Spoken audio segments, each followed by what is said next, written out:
melhor é o fim das coisas do que o começo delas. Eclesiastes, capítulo 7, versículo 8. Rei Salomão, que escreveu esse livro tão precioso, um livro que nós deveríamos lê-lo de joelhos. Aqui tem muita instrução para o povo de Deus nesses dias atuais, muita luz. Devemos buscar o Senhor, muita luz na palavra. Nós estamos vivendo uma época em que o povo está se tornando muito religioso, um povo que não tem de fato buscado nas Escrituras toda a suficiência que há na pessoa de Cristo. Então a palavra, ela diz assim, Eclesiastes capítulo 7, versículo 8. Melhor é o fim das coisas do que o seu princípio. Melhor é o paciente do que o arrogante. Deixa eu ler novamente. Melhor é o fim das coisas do que o seu princípio. Melhor é o paciente do que o arrogante. Vamos orar. Nosso Pai,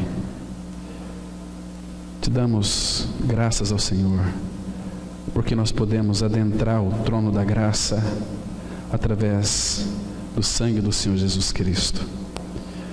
Pai, nós não temos palavras para expressar o tamanho do Teu amor, Pai, a ponto de entregar o Seu único Filho, o Senhor Jesus, para vir a este mundo em carne e realizar uma obra de salvação tão grande que alcança, Pai, nosso espírito, alma e corpo. Tudo que Ele fez foi tão perfeito. Pai, como somos gratos ao Senhor. Muitas vezes, ó Pai, nós temos que confessar que temos um coração tão endurecido para aquilo que Tu tens declarado na Tua palavra. Pai, o Senhor sabe que se pudéssemos, viveríamos tão distante de Ti, mas Teu amor nos envolve, Teu amor nos leva amarrado para Ti.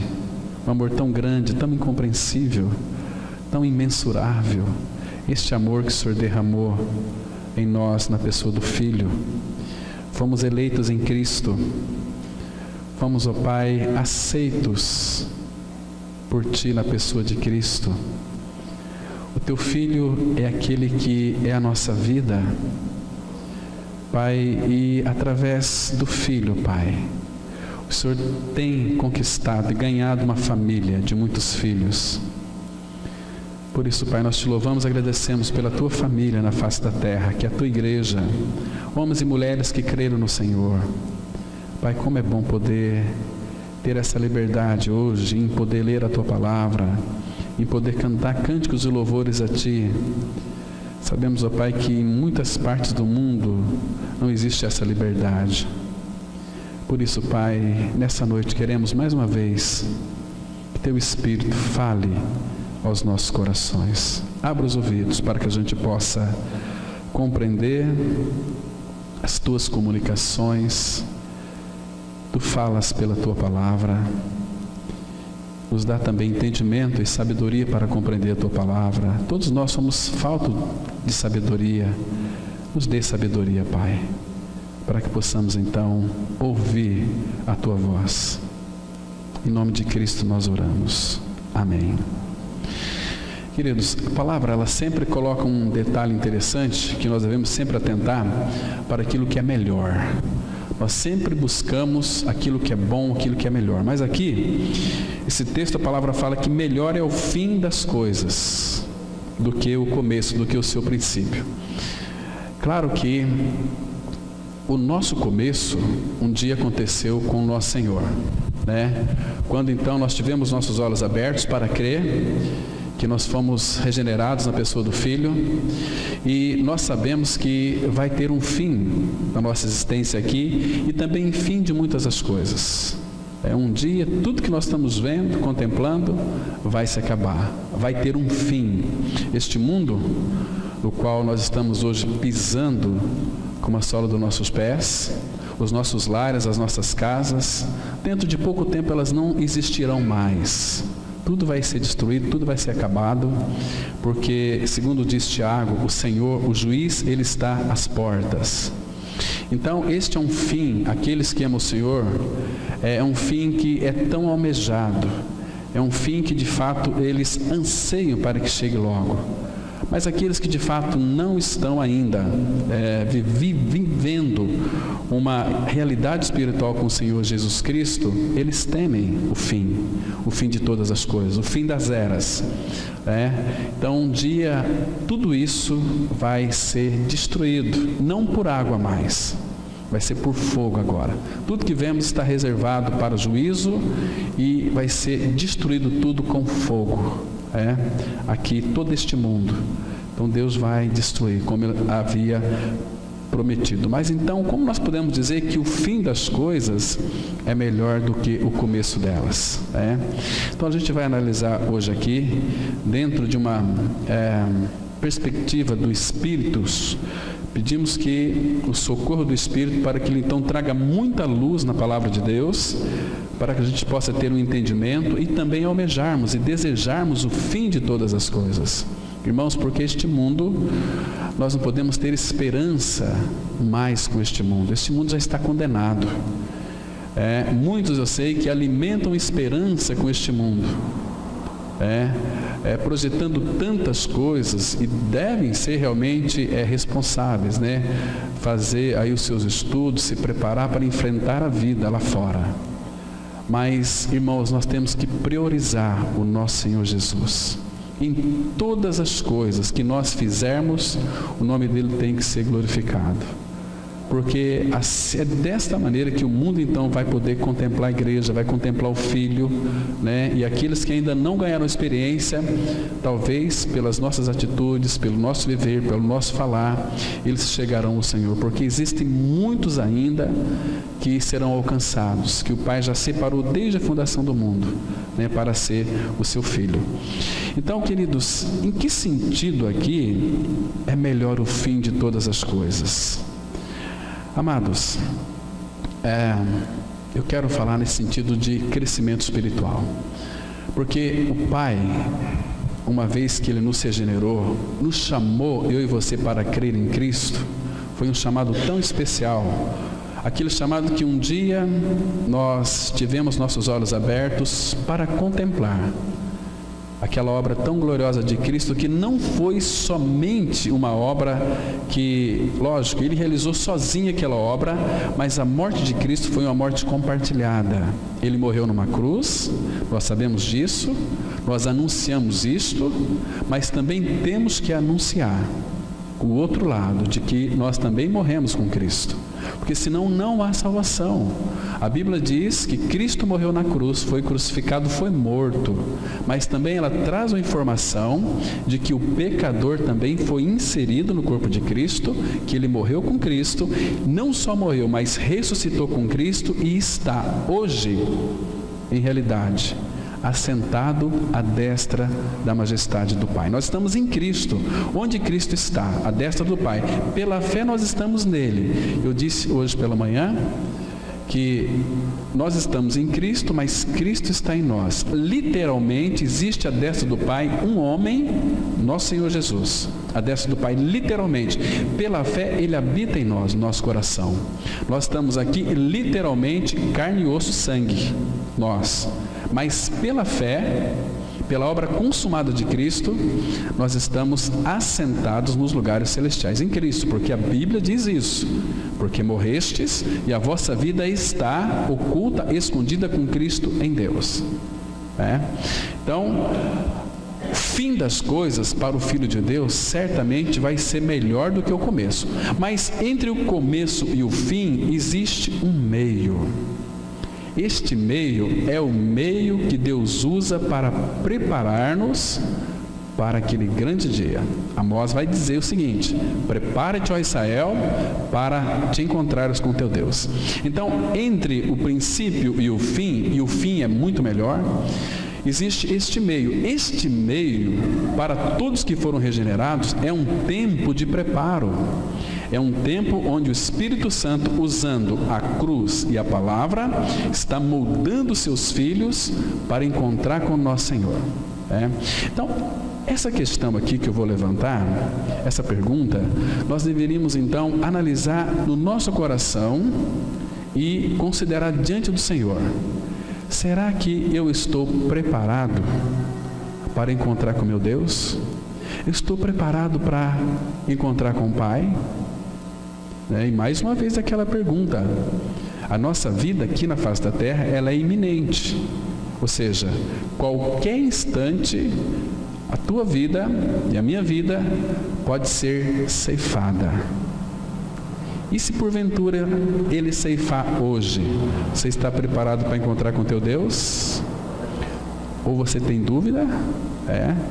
Então, Ele vai nos dar para nós aqui, irmãos, uma base muito segura disso.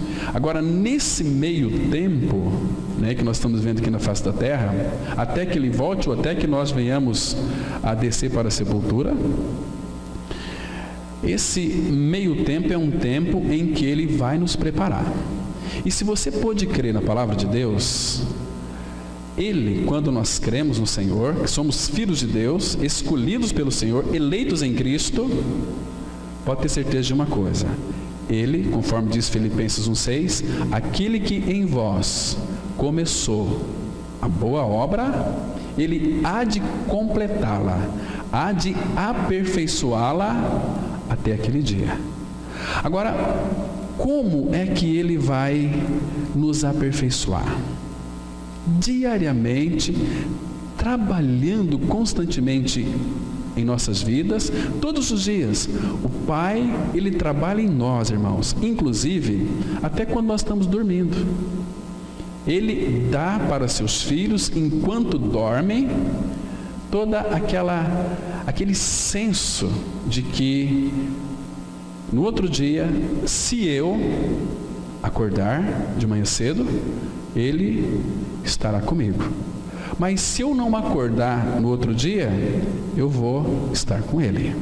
Isso deve ser a nossa convicção, porque a Bíblia assim diz para nós. Então, Ele já começou uma boa obra em nós. Por isso que quanto mais nós somos aperfeiçoados nele, e este aperfeiçoamento, ele vai acontecer na nossa vida, de que maneira? 1 Pedro 5,10, ele diz assim: o Deus de toda graça, que em Cristo vos chamou a sua eterna glória, depois de terdes padecido por um pouco, Ele mesmo vos há de aperfeiçoar, fundamentar e firmar.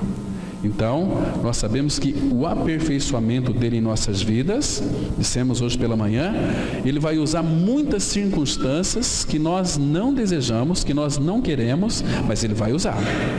Muitas circunstâncias para então nós sabermos quem nós somos.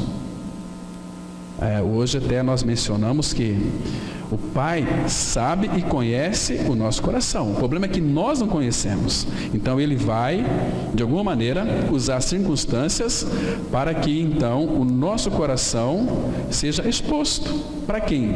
Para nós mesmos. Puxa vida, olha como que eu sou. Eu não sabia que eu sou tão irritado.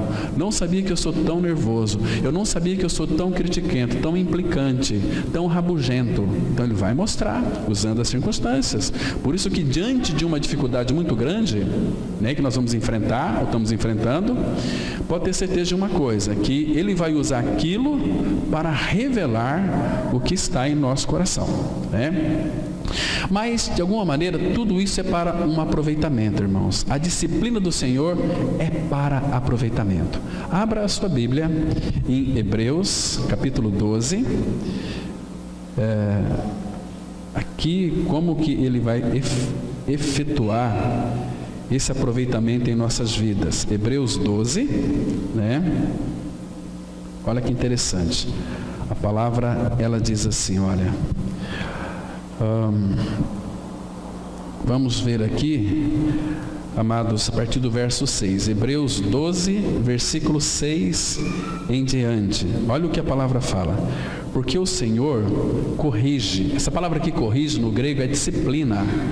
O Senhor, Ele molda os seus filhos. corrige a quem ama, e açoita, aqui é disciplina, é vara. O Senhor, Ele bate, açoita a todo filho a quem recebe. É para disciplina que perseverais. Deus vos trata como filhos, pois que filho há que o pai não corrige? Mas, olha aqui, se estáis sem correção de que todos se têm tornado participantes, logo sois bastardos e não filhos. A palavra aqui bastardo significa filhos ilegítimos. É aquele que pensa assim, eu sou filho de Deus, mas na realidade ele não creu na sua morte com Cristo, ressurreição com Cristo, não é um filho de Deus. Está iludido, seu coração o iludiu, coração enganoso o iludiu, porque a pessoa começa a crer no Senhor a partir da concepção dela. Não, eu nasci assim, eu creio assim, por isso que muitos crentes vão para o inferno, por isso que evangélicos vai tudo para o inferno, por isso que católicos vai tudo para o inferno. Somente aqueles que creram no Senhor Jesus Cristo é que vão para a glória, que estão na glória já, né? E ele continua aqui dizendo, além disso, tínhamos os nossos pais, segundo a carne, que nos corrigiam e os respeitávamos. Não havemos de estar em muito maior submissão ao Pai espiritual e então viveremos? Pois eles nos corrigiam por pouco tempo, segundo melhor lhes parecia. Ou seja, teu pai e tua mãe, os nossos pais, nos corrigiam da maneira que eles achavam que era correto, né? E outra coisa, ele diz assim, Deus, porém, vos disciplina para aproveitamento, a fim de sermos participantes da sua santidade. Irmãos, quando nós estamos sendo disciplinados pelo Senhor, é algo assim doloroso, é algo assim muitas vezes angustiante, mas se nós não entendermos o caminho da cruz, a disciplina dele vai nos entristecer, a disciplina do Pai vai nos amargurar, mas quando nós entendemos o trabalhar de Deus pelo seu Espírito em nós, nós sabemos que aquele tempo de tribulação é para o nosso aproveitamento. É para o nosso aproveitamento, para quê? Tem uma finalidade, olha o fim aqui, a fim de sermos participantes da sua santidade. Vocês percebem que o fim, ele é muito melhor do que o começo? Nascemos de novo, mas somos um bebê em Cristo, então esse bebê precisa ser aperfeiçoado para que no fim nós possamos ser participantes da sua santidade.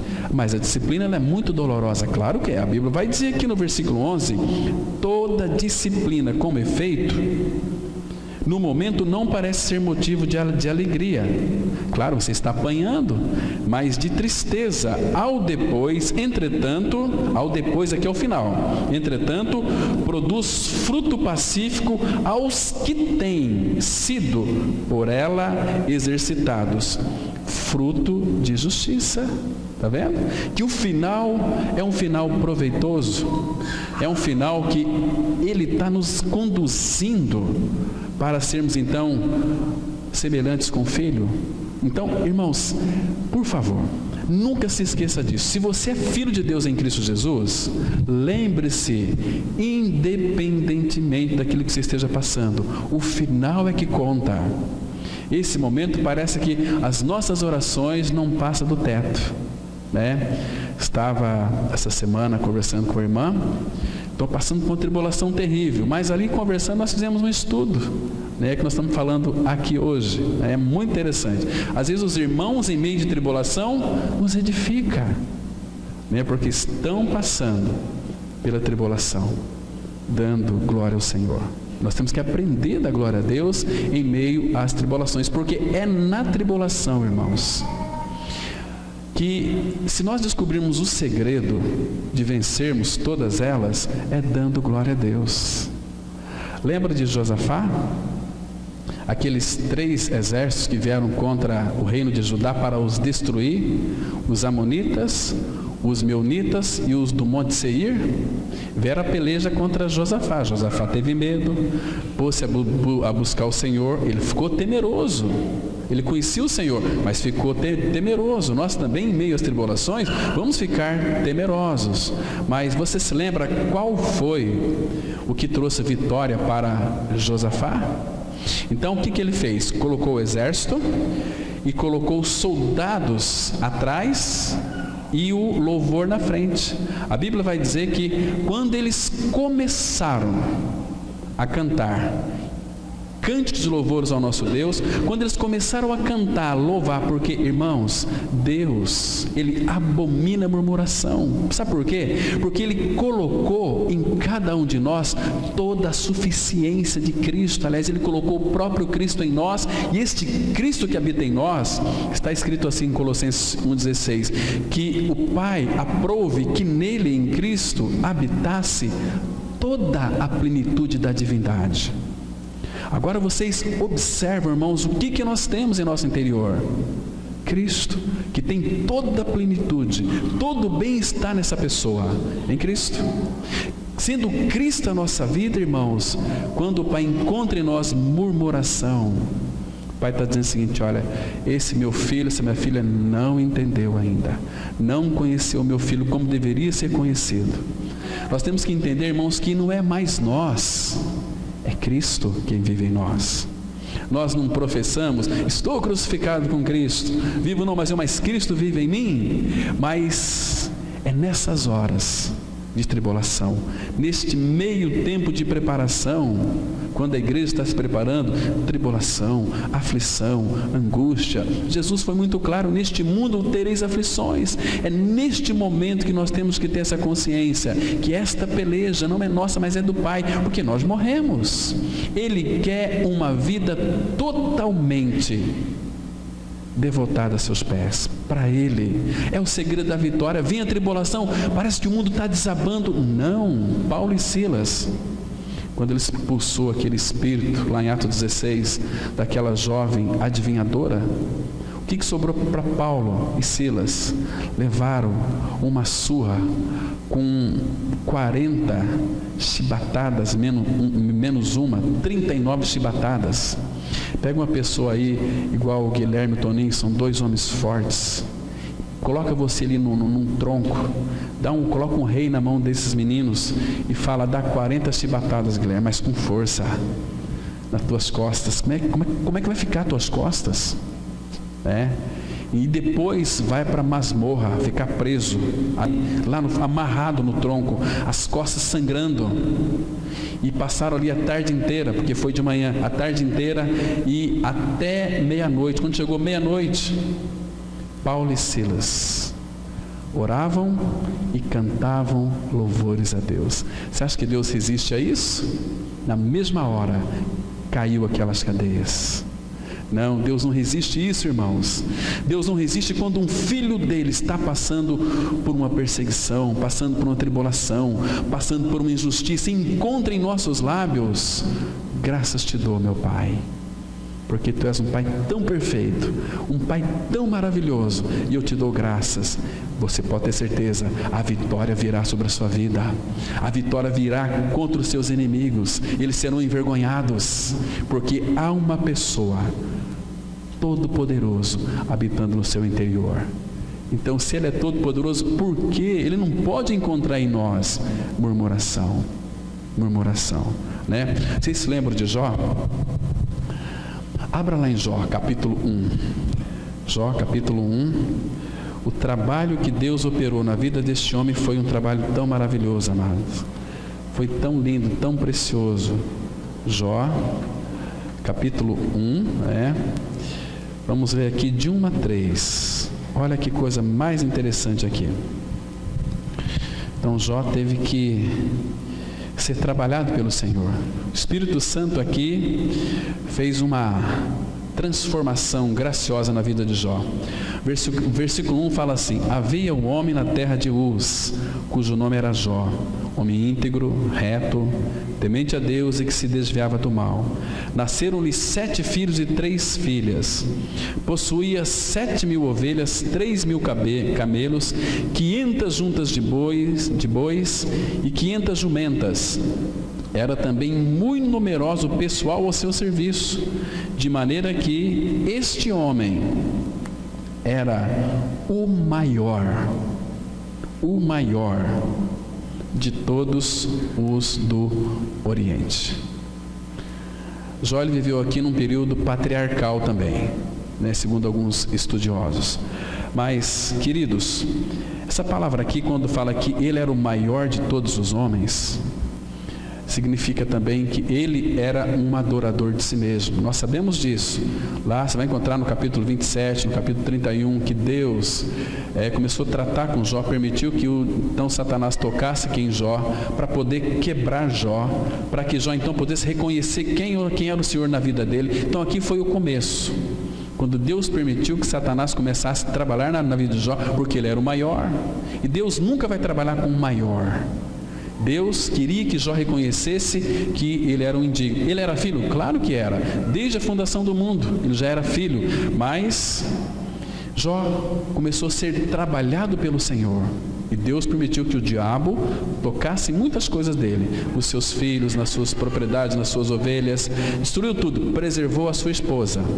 E foi um trabalho, se vocês lerem, irmão, um trabalho muito doloroso, o trabalho da cruz na vida de Jó. E ele resistindo, até que de fato ele se rendeu. Quando Deus, no capítulo 38, começou a falar com ele: Jó, onde é que você estava quando eu formava os firmamentos, firmava a terra, etc. Então Deus começou a fazer inúmeras perguntas e Jó não respondeu nenhuma, tirou 0.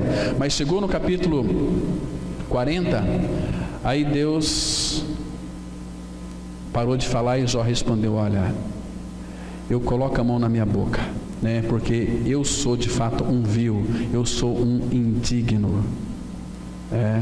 E ele vai dizer no capítulo 42: antes eu te conhecia só de ouvir, mas agora os meus olhos te veem, por isso eu me abomino, me arrependo no pó e na cinza.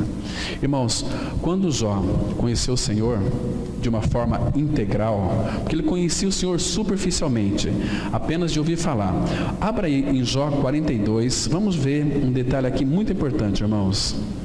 Jó 42, versículos 5 e 6, a palavra, ela mostra que o falar de Jó aqui, diz assim a palavra, olha que interessante, olha: eu te conhecia só de ouvir, mas agora os meus olhos te veem, por isso eu me detesto, por isso eu me abomino, e me arrependo no pó e na cinza.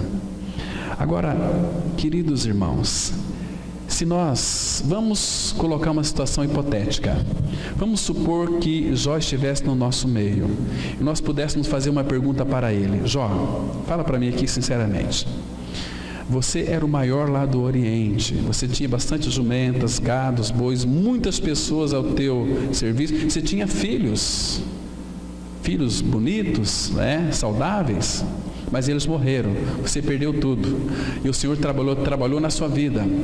E agora, Jó, fala para mim, aquele período que você passou, que tinha tudo, você fica com aquele começo lá, ou você fica com este final aqui? O que você acha que Jó responderia para mim e para você?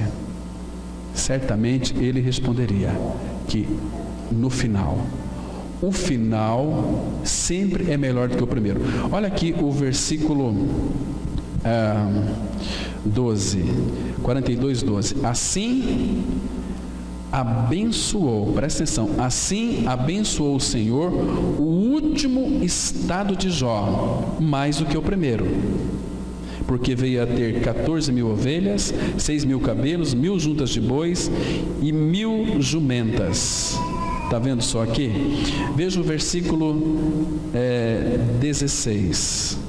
Depois disso viveu Jó 140 anos e viu seus filhos e aos filhos de seus filhos até a 4ª geração. Então morreu Jó velho e farto de dias. Então, amados, qual que é a tua visão? Você acha que Jó, o começo da vida dele foi melhor ou foi melhor o final da vida dele? Final, com certeza. Abra lá em Tiago, capítulo 5, versículo 11. Aqui temos uma revelação muito preciosa do Senhor, que vai mostrar esse estado de Jó, né? Que não é só eu, mas a Bíblia, ela diz isso. E essa aqui é a chave, irmãos. Essa palavrinha aqui, o fim. Tiago, capítulo 5. Vou ler o versículo 10 também, né? Porque o versículo 10 vai falar que neste meio, entre o começo e o fim, para que o fim seja melhor do que o começo, neste meio nós temos que ser tratados. E Deus vai usar sofrimento, Deus vai usar tribulação. Eu sei que existe aí uma doutrina maldita da prosperidade, que estão pregando que você tem que ter uma vida boa, você tem que ter... Se você tiver condições, amém, irmãos, mas mesmo assim você vai ser provado pelo Senhor. Olha, Tiago 5,10, a palavra fala assim: irmãos, tomai por modelo no sofrimento e na paciência os profetas, os quais falaram em nome do Senhor. Paciência, vocês sabem que esses profetas foram e conquistaram paciência sofrendo. Não tem outra forma de ser paciente ou perseverante a não ser pela tribulação. E essa é outra palavra muito interessante na caminhada cristã: perseverança, irmãos. Perseverança em seguir o Cordeiro por onde quer que ele vá.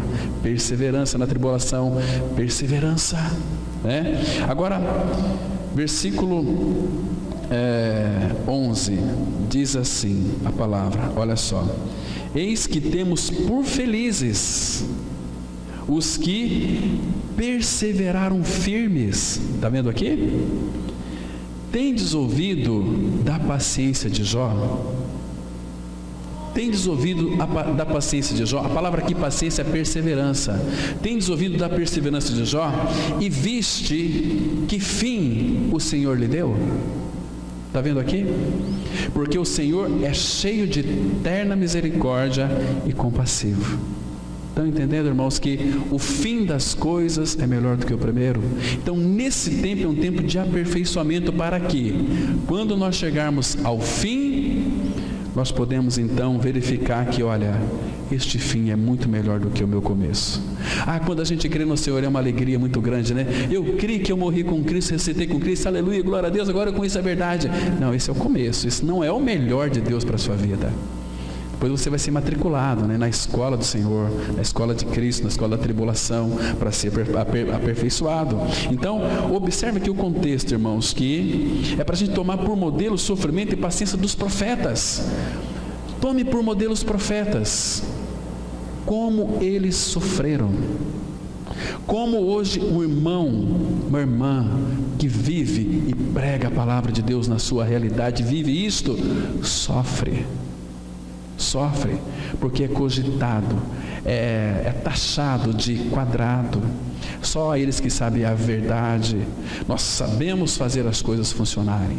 Interessante quando a gente vai falar de Cristo e a cruz para essas pessoas, para esses evangélicos, para esses crentes, eles dão um passo para trás, ficam assustados, não entendem, ficam boiando igual um peixinho de aquário. Mas como que é isso? É estranho isso aí, porque pessoas já os advertiram, dizer o seguinte: cuidado com aquele povo que se congrega lá naquela palavra da cruz. Percebe isso? Irmãos, estão perecendo, não tiveram nenhum começo, mas estão assim como aquele populacho que saiu junto com o povo de Israel do Egito. Ali também saiu um populacho que contaminou todo o povo de Israel com murmuração. O povo de Israel aprenderam as obras daquele populacho. Era um povo que Deus não havia chamado, mas eles foram juntos. Olha o que Deus fez, vamos ver, vamos atrás, porque vai acontecer muitos milagres. Vamos atrás. O que o povo busca hoje, irmãos? Milagres e curas. Não, mas cadê o Senhor? Cadê Cristo? Cadê a cruz? Cadê vida expressa? Não tem, né? São religiosos, colocam a Bíblia debaixo do braço. Nós somos crentes, mas crente sem novo nascimento não é crente. Vocês estão me entendendo, irmãos? Então, veja aqui, irmãos, olha, tendes ouvido, eis que temos por felizes os que perseveraram firmes. Tendes ouvido da paciência de Jó, da perseverança de Jó, e vistes que fim o Senhor lhe deu.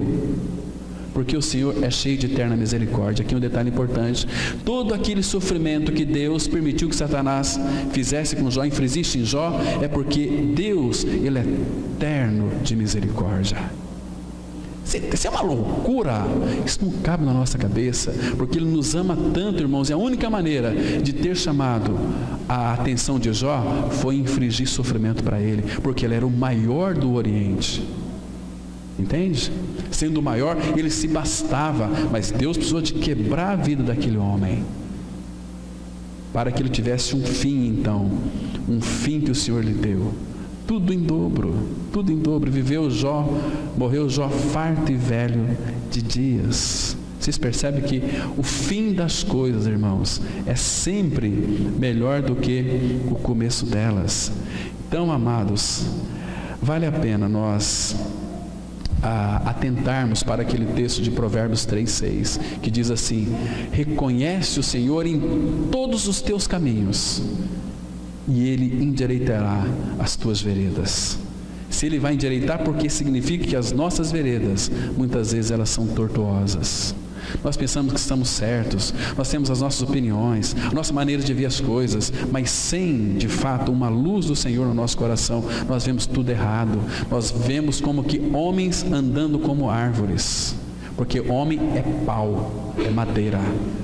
Homens andando como árvore, mas quando esses homens que andam como árvore, colocado na mão daquele carpinteiro de Nazaré, ele vai então trabalhar ali, vai fazer uma madeira, vai fazer um pau perfeito. Pau que nasce torto, morre torto, na nossa concepção, mas quando é colocado nas mãos de Deus, Ele endireita. Reconhece-o em todos os teus caminhos, e Ele endireitará as tuas veredas. Andar passos firmes, olhando para Cristo, olhando firmemente para Jesus, autor e consumador da fé. Então, se você teve um começo com Deus, Ele vai te aperfeiçoar, com uma finalidade de tornar você e eu um homem, uma mulher maduro em Cristo Jesus. Ele sempre vai usar tribulação. Esse é o método do Pai. Cruz e palavra, cruz e palavra. O fim sempre é melhor, pode ter certeza disso. Puxa vida, mas esse meu trabalho, puxa vida, mas esse meu filho, essa minha filha, espera no final, confia no Senhor, ora, leia a palavra, leia as Escrituras. Hoje em dia, por que que quando vem esses tempos de tribulação, as pessoas elas se apartam, elas correm, elas ficam todas derrotadas? Por quê? Porque elas não estão alimentadas espiritualmente, vivem uma vida negligente com o Senhor, não leem as Escrituras, não têm intimidade com Ele, não oram. Como é que pode ser um filho de Deus, irmãos? Mas Ele vai nos provar. No Salmo 66, vamos ler aqui, vai mostrar que o final das coisas é melhor do que o primeiro, do que o começo, aliás, né?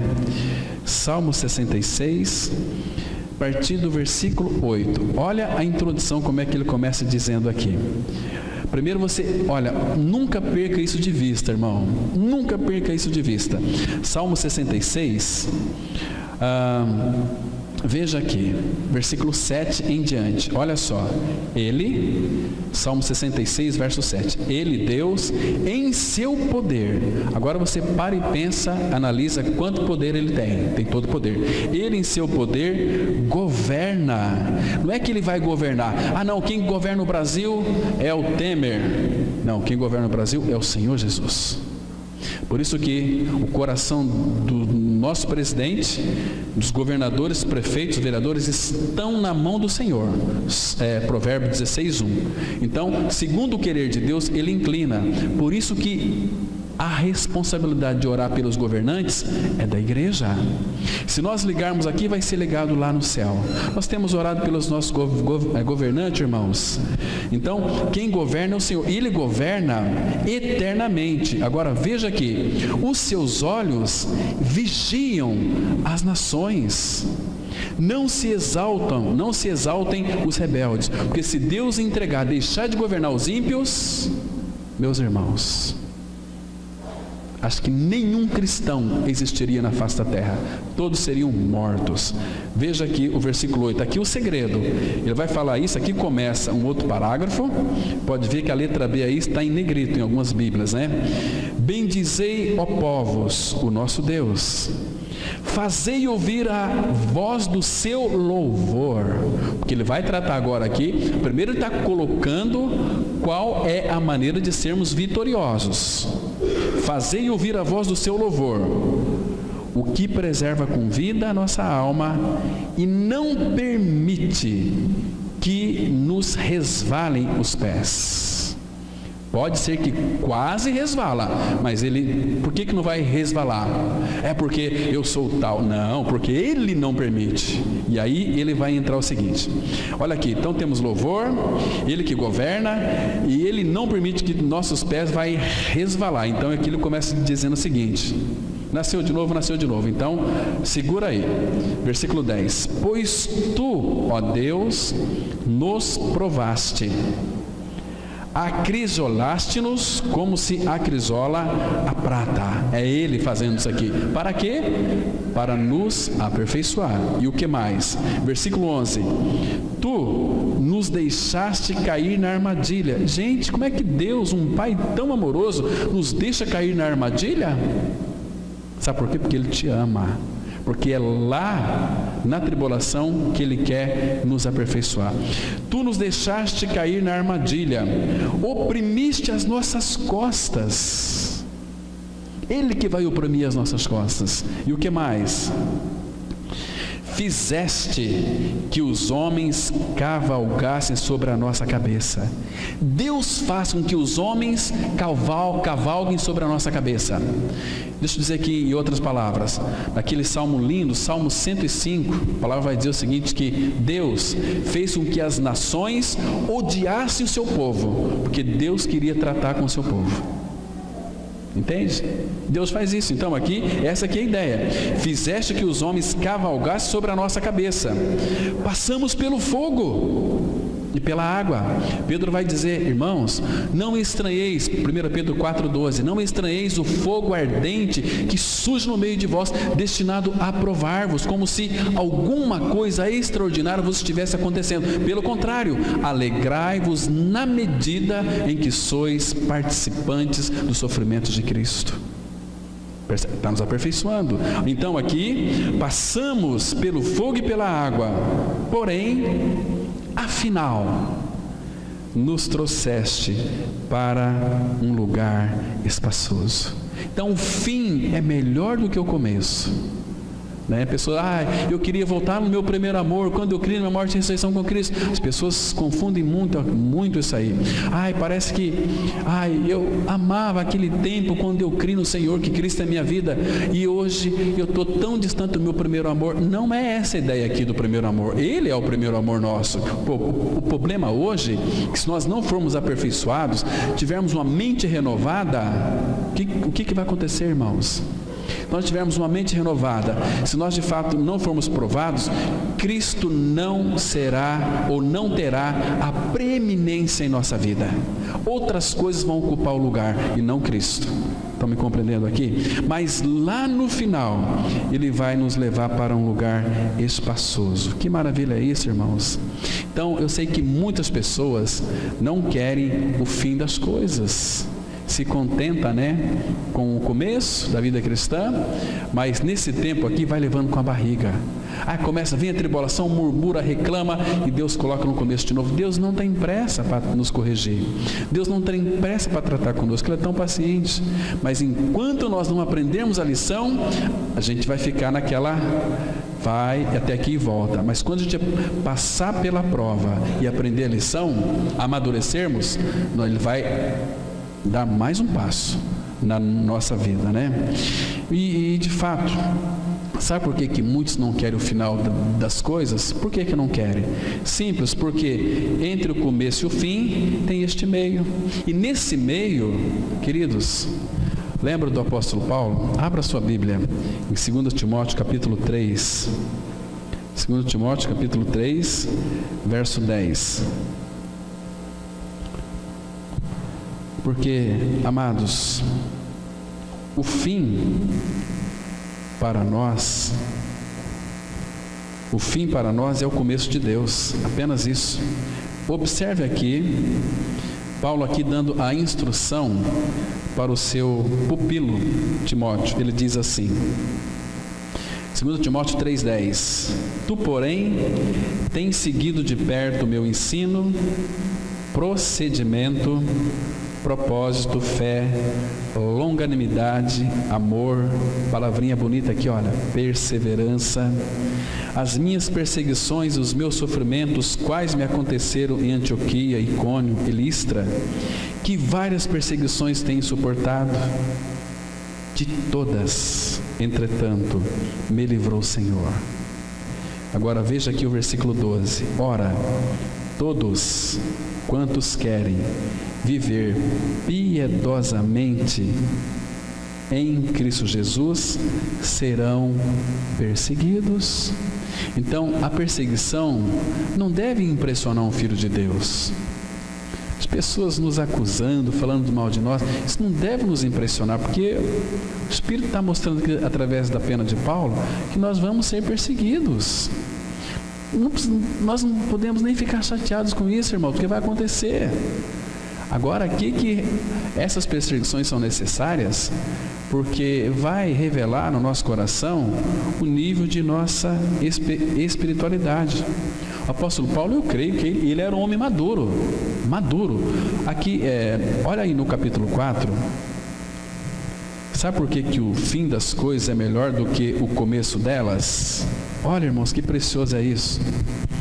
Quanto a mim, claro, Paulo aqui está falando particularmente, porque ele era um homem maduro, ele foi provado em todas as coisas, passou por tantas tribulações, por isso que ele fala quanto a mim, não quanto a nós. Ele fala que o nosso homem velho foi crucificado, porque é uma experiência de todos, mas aqui, se você de fato estiver passando por tribulação, sofrimento, dando glória a Deus, você pode dizer o seguinte como Paulo, quanto a mim também. Quanto a mim, estou já sendo oferecido por libação. E o tempo da minha partida é chegado. O fim do Paulo chegou. Mas veja aqui, amados. Combati o bom combate, completei a carreira, guardei a fé. Já agora, fim das coisas, já agora a coroa da justiça me está guardada, a qual o Senhor, reto juiz, me dará naquele dia. Paulo tinha plena confiança de que ganharia uma coroa de glória do próprio Senhor. Irmãos, e não somente a mim, mas também a todos quantos amam a sua vinda. Meus irmãos, que precioso é isso. Então, não só com Paulo, mas acontece com todos os filhos de Deus. Com Abraão foi assim, comigo é assim, com você também é assim. Lembra de Abraão? Abraão teve um começo com Deus, lá em Gênesis 12. Deus apareceu para ele, chamou a ele, sai da tua terra, sai da tua parentela. Então, Abraão ele teve muitas dificuldades nesse meio, porque Deus, nós vamos tratar aqui futuramente sobre a maturidade de Abraão. Abraão tem 4 altares na vida de Abraão. Nós vamos analisar esses altares. Uma vida de progresso espiritual, uma vida de maturidade espiritual, uma vida ascensional com nosso Senhor. Então, Abraão, ele teve algumas dificuldades. Vamos ver aqui. Ele saiu da sua terra para um lugar que era desconhecido. Imagina só, vai para um lugar, vocês vão caminhando, depois eu vou mostrar o local que eu vou levar vocês. Puxa vida, imagina só, deixar tudo para ir para um lugar que Abraão não conhecia. Então, ele enfrentou uma certa dificuldade, ele passou fome, teve muita fome, ele foi para o Egito, fez tantas coisas erradas. A sua mulher era estéril, e Deus prometeu para ele um filho, e Abraão creu.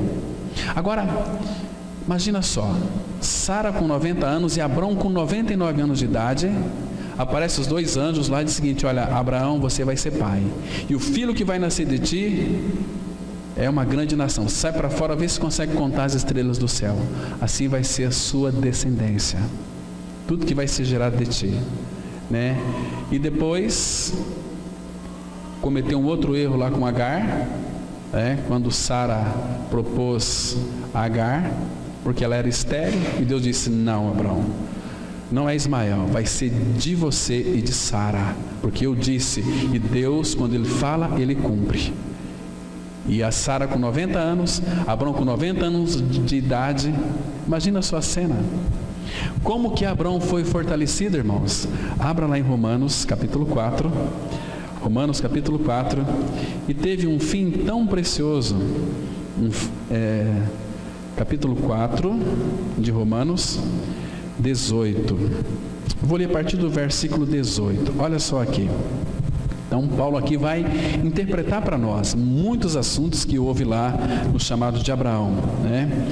Romanos 4,18, a palavra diz assim: Abraão, esperando contra a esperança, creu. Ou seja, ele ficou unido àquilo que Deus havia dito. Creu para vir a ser pai de muitas nações, segundo lhe fora dito: assim será a tua descendência. E sem enfraquecer na fé, embora levasse em conta o seu próprio corpo amortecido. Queridos, o nosso perigo, a nossa preocupação muito é com o nosso corpo, com o fim do nosso corpo, mas cuidado para não enfraquecer na fé. E sem enfraquecer na fé, olha só aqui, embora levasse em conta, ele levou em conta, ele considerou também o seu corpo amortecido. Abraão aqui não levantava mais nada, estava tudo caído, né? Sendo já de 100 anos e a idade avançada de Sara, e não duvidou por incredulidade da promessa de Deus, mas pela fé se fortaleceu, dando glória a Deus. É passando pela prova, dando glória a Deus. Ele não enfraqueceu, ele não duvidou, porque se duvidasse, ele considerou o seu corpo amortecido. Não é possível isso. Mas ele se fortaleceu dando glória a Deus, porque Abraão já era um homem maduro aqui, né? Espiritualmente. Agora, veja aqui o versículo 21. Estando plenamente convicto de que ele, Deus, era poderoso para cumprir o que prometera. Está vendo? Plena convicção. Irmãos, nós precisamos de ter plena convicção naquilo que Deus disse e colocar o dedo. Se Ele disse, Ele vai cumprir. Se Ele disse, Ele é verdadeiro, vai se realizar. Estão me compreendendo? E veja aqui, pelo que isto lhe foi também imputado para a justiça. Agora, veja, até aquela crença de Abraão, também fomos incluídos ali, e diz assim, olha o 23, e não somente por causa dele, está escrito que lhe fora levado em conta, mas também por nossa causa, por tua causa e por minha causa, por nossa causa, posto que a nós igualmente nos será imputado. O que vai ser imputado? A saber, a nós que cremos naquele que ressuscitou dentre os mortos, a Jesus nosso Senhor, o qual foi entregue por causa das nossas transgressões e ressuscitou por causa da nossa justificação. Então, o fim é melhor do que o primeiro, porque, segundo diz lá Hebreus 11, irmãos, que a palavra fala que Abraão, ele contemplava uma cidade que tem fundamentos. Ele via aquela cidade invisível, e amanhã, se o Senhor permitir, nós vamos falar aqui sobre a cruz antes e lá no Antigo Testamento, e a cruz no Novo Testamento, e no caminho da cruz, né? Amanhã nós vamos tratar sobre esse assunto aqui à noite, vai ser muito interessante. Então, irmãos, não faltem, amanhã nós vamos tratar sobre esse assunto, tenho certeza vai ser muito edificante para todos nós aqui. Então, amados, o fim sempre é melhor, o fim sempre é melhor. Nós não éramos escravos do pecado, servimos aos nossos egos, aos nossos desejos, às nossas vontades, éramos servos, escravos do pecado, né? Nós não conseguimos fazer nada daquilo que nós então queríamos fazer de bem, mas o mal habitava em nós. Aí Cristo veio e nos libertou, para que no fim nós pudéssemos viver uma vida plenamente liberta do pecado. Romanos aí, olha o capítulo 6, Romanos 6, a partir do versículo 20. Então, aqui vai dizer quem nós éramos, né? Porque quando, graças a Deus, que não somos mais, quando éreis escravos do pecado, estáveis, isentos em relação à justiça. Naquele tempo, que resultado escolhestes? Que resultado você tinha naquele tempo lá, que você achava que era o tal? Que resultado colheste? Somente as coisas de que agora vos envergonhais, porque o fim delas é a morte. Ou seja, o fim para muitos não vai ser melhor, porque eles não têm Cristo. Mas se você tem Cristo, o seu fim vai ser glorioso, vai ser maravilhoso. Olha o versículo 22. Agora, porém, libertados do pecado, tendes o vosso fruto para a santificação e por fim, a vida eterna. Uma vida de gozo eterno. Já começa aqui.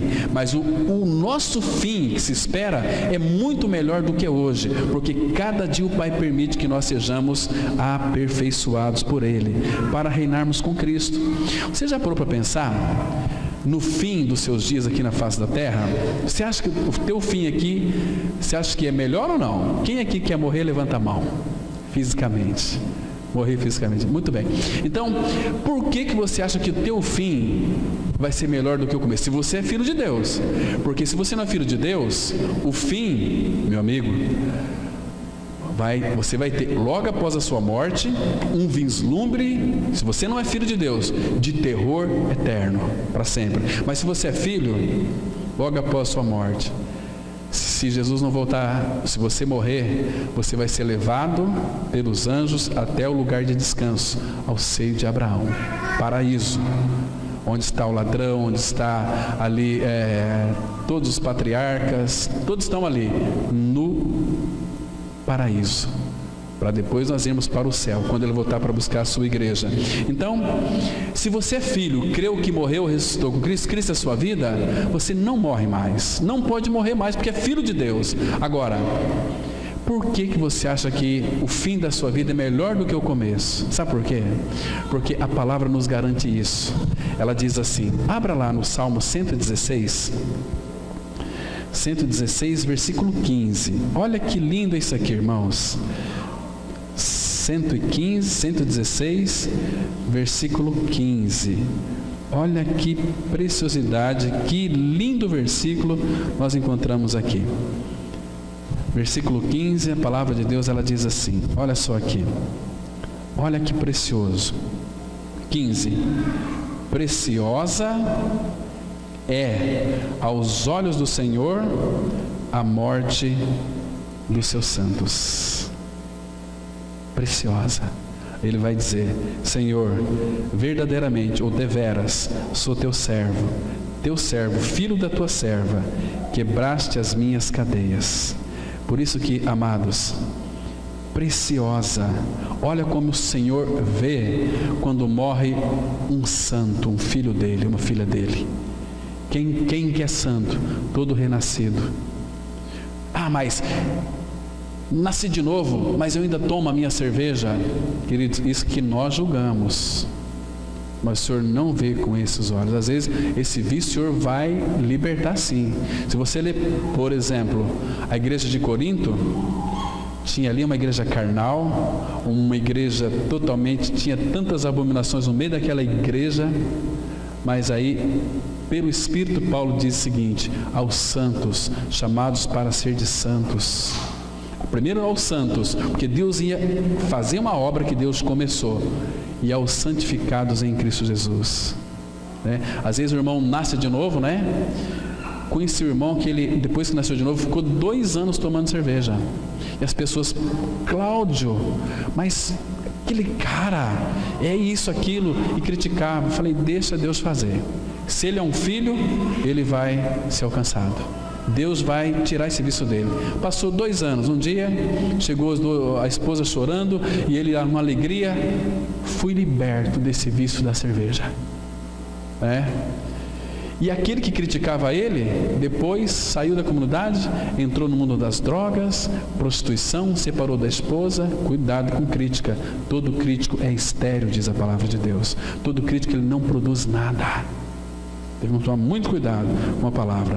Então, queridos, o final sempre é melhor do que o primeiro. E este tempo é um tempo de edificação, é um tempo de preparo, é um tempo de restauração. Abra sua Bíblia, vamos ler mais 2 textos. Jeremias 32, versículo 42. 32, verso 42. Diz assim a palavra. Que lindo esse versículo aqui, amados. Seria interessante ler a partir do verso 39. Depois vocês leiam a partir do verso 39, né? Que Deus dizendo que vai dar um só coração, né? Para o nosso bem e bem de nossos filhos, para que a gente tema Ele. Deus diz que vai fazer uma aliança eterna. Segundo, Ele não vai deixar de nos fazer o bem. Deus diz que vai pôr o temor dEle no nosso coração para que nós nunca se apartamos dEle. No 41 fala que o Senhor vai se alegrar por causa nossa e vai fazer bem para nós, vai nos plantar firmemente nessa terra. Essa terra aqui é uma figura de Cristo, de todo o meu coração, de toda a minha alma. Agora olha o 42, porque assim diz o Senhor, assim como fiz vir sobre este povo todo este grande mal, assim lhes trarei todo o bem que lhes estou prometendo. Ele permitiu todo o mal, mas Ele vai trazer todo o bem que está prometendo. Sabe por que Ele permite isso? Às vezes, Deus permite muitas coisas, guarde bem isso aqui, que acontece na minha e na sua vida.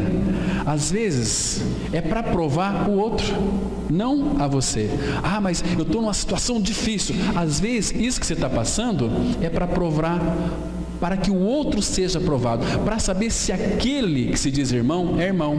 Porque se for irmão, vai estar junto, vai orar junto, vai abraçar, vai sofrer junto. Mas se não for irmão, vai criticar, vai ter aquele prazer assim, bem feito, olha lá, se diz cristão. Mas, queridos, quando essas coisas chegar no fim, aqueles que criticam, porque de fato não têm vida de Cristo, porque eles confiam em falsos profetas. Jeremias, capítulo 5, verso 31. Olha aqui o que a Bíblia diz, irmãos. Jeremias 5, verso 31. Vamos atentar para esse texto aqui, que ele é precioso, né? Primeiro, ele fala desde o versículo 29, dizendo que vai castigar essas pessoas que são aí abastadas, né? Engordam, tornam-se nédios, lustrosos, ultrapassam até os feitos do maligno, né? Estão lá na igreja confessando, mas vivendo a vida de prostituição, né? E no versículo 29, Deus faz uma pergunta: não castigaria eu estas coisas, diz o Senhor? Não me vingaria eu de nação como esta? Coisa espantosa e horrenda se anda fazendo na terra. Olha o 31 agora.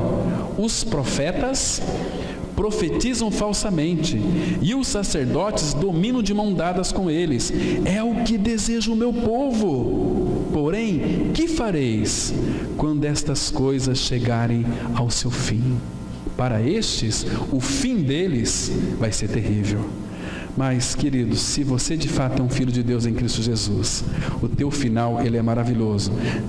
Daniel, capítulo 12, versículo 13. Daniel 12, verso 13. Esse aqui é o fim, irmãos. Atentar para o fim, que vai ser melhor do que o começo. Diz assim a palavra. Daniel 12, verso 13. Tu, porém, segue o teu caminho até o fim. Que caminho que é esse que nós somos chamados a seguir? O caminho da cruz. Se alguém quer vir após mim, a si mesmo se negue, dia a dia toma a sua cruz e siga-me. Olha aqui. Tu, porém, segue o teu caminho até o fim. Olha só, lembra daquela palavra? Quem perseverar até o fim, esse será salvo. Segue, porém, teu caminho até o fim.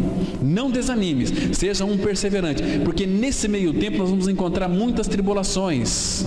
No mundo tereis aflições, mas tem de bom ânimo, seja perseverante.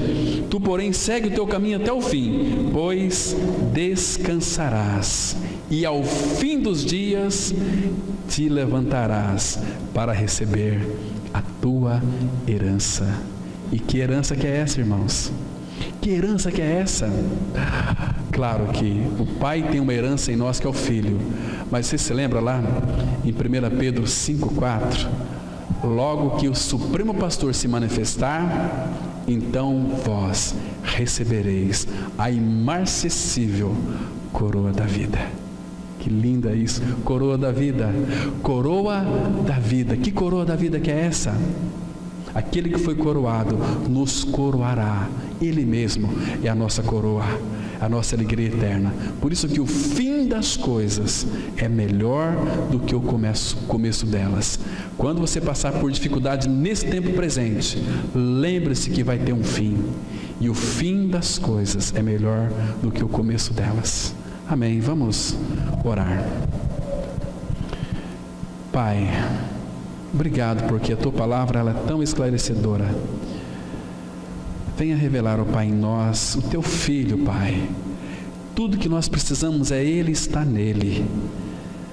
Obrigado por esse dia que o Senhor nos deu, de manhã e agora à noite, quando estudamos a Tua palavra. Leva-nos guardados para os nossos lares, nos dê uma boa noite de descanso. Pai, guarda os nossos lares, guarda os nossos filhos, guarda a nossa família. Pai, que essa semana seja uma semana de vitória. Com certeza ela vai ser, porque Tu és aquele que vai adiante de nós e também a nossa retaguarda. Oh Pai, nós somos tão gratos a Ti. Falta-nos as palavras para expressar a gratidão do nosso coração. Muito obrigado, Pai, por ter nos levado, mediante a graça, a crer que morremos com Cristo e ressuscitamos com Cristo, e Ele é a nossa vida. Em nome dEle nós oramos. Amém.